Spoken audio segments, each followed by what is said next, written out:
At the end of the day, those who revile and slander you, they'll be put to shame. They'll be put to shame, not you. That doesn't mean the suffering might go away. It doesn't mean that everything's going to be honky-dory, that all of a sudden you're going to have this life of peace and joy. No, that's not what it's saying. What it is saying, though, is that God will take care of those who come against you. You do what's right. Leave the judgment and leave the chastening of other people to God. You worry about your relationship with Him. And He says, for it's better to suffer for doing good, if that should be God's will, than for doing evil. That is a pretty profound and simple statement, isn't it?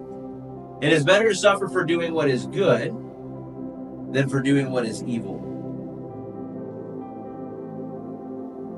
Remember those words. Write them down if you need to. Memorize them. It's better to suffer for doing what is good than to suffer for doing what is evil. If we do what is evil and we suffer for it, isn't that the natural consequences of what God said was going to happen?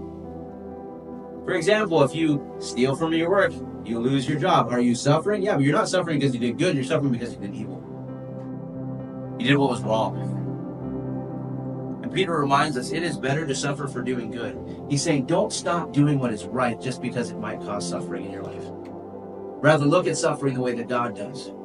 Look at suffering the way that God is calling you to. It is an opportunity that God is using